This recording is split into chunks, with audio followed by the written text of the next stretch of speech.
광야의 신학의 제3단계는 신학적으로 매우 완성되어 있는 단계라고 볼 수 있습니다. 이 단계에는 많은 언어들이, 용어들이 이미 신학적인 개념들로 전면에 서게 되는 것입니다.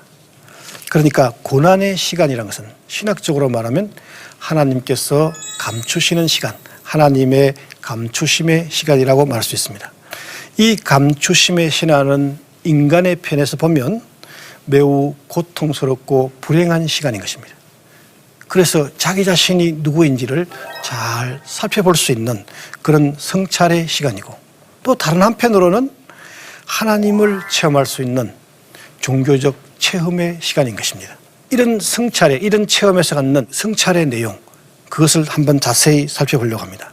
첫째는 하나님께서는 인간과 근본적으로 다르다는 사실들을 가르쳐주고 있는 것입니다. 그리고 우리가 인식하는 것입니다. 단순히 외향적으로만 다른 것이 아니라 질적으로 다르다는 점을 가르쳐줍니다. 이사야 55장 9절에는 이렇게 설명합니다. 하늘이 땅보다 높음같이 하나님의 길은 인간의 길보다 높으며 하나님의 생각은 인간의 생각보다 높다, 이렇게 말하고 있습니다. 그리고 두 번째로는 하나님께서 말씀하신 것은 반드시 성취하신다는 것입니다. 하나님의 입에서 나간 말씀은 목적에 있어서 그 뜻을 성취하기 전에는 헛되이 돌아오지 않는다라고 말씀하고 있습니다.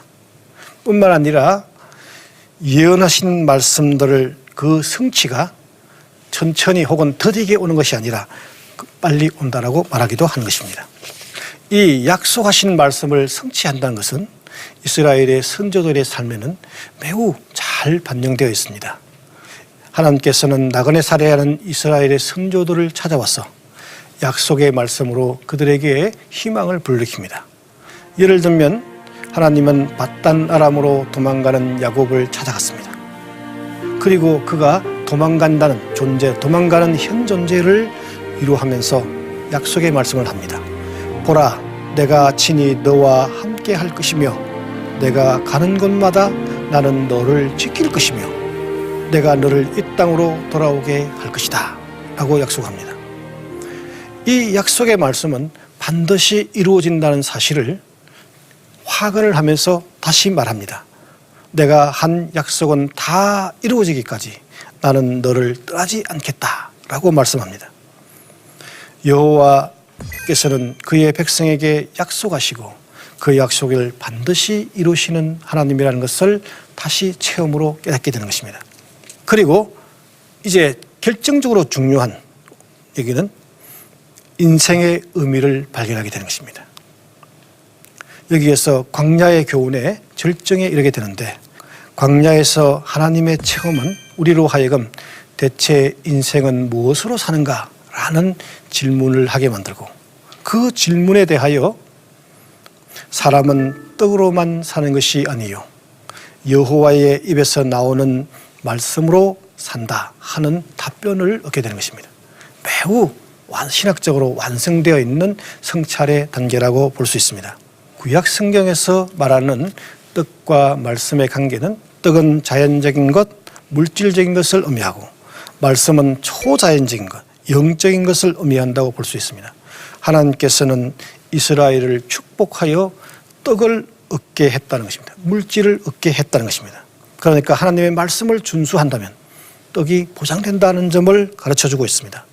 떡과 말씀은 결코 분리되어 있지 않습니다.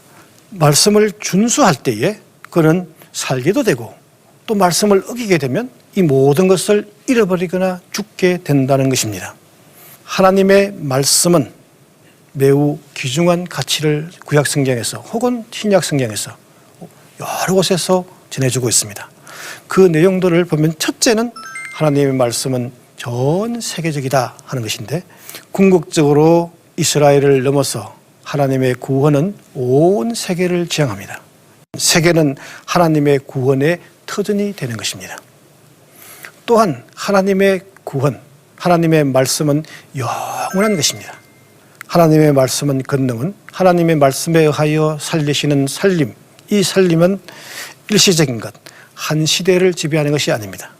영원한 것입니다. 그래서 이사야 40장 7절에서 8절에서는 꽃은 시들고 마르나 여호와의 말씀은 영원하다 이렇게 말하고 있습니다. 오늘의 적용점들을 한번 살펴보려고 합니다.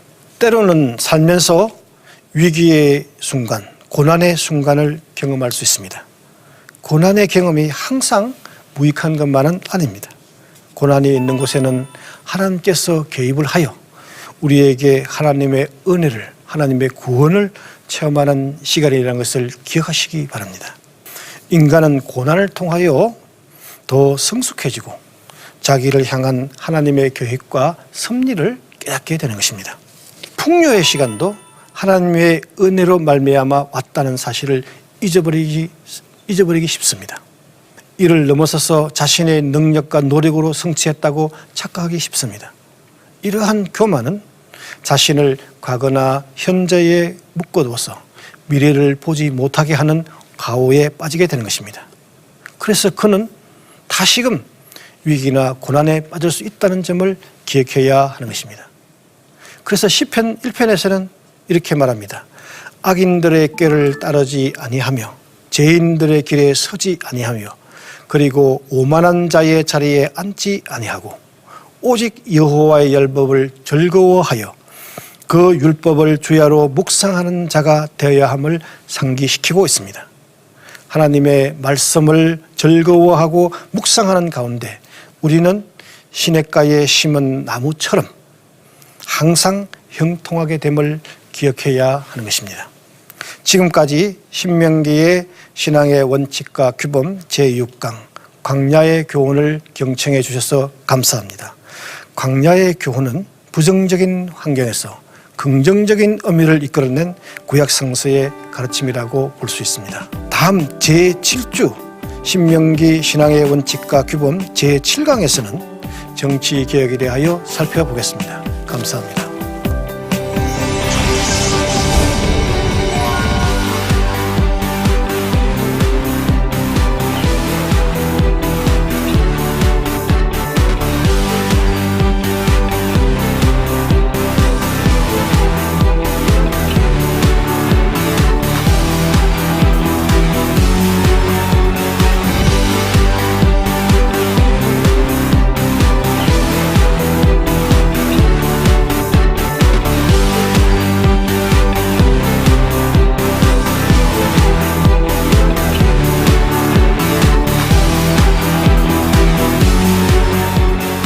이 프로그램은 시청자 여러분의 소중한 후원으로 제작됩니다.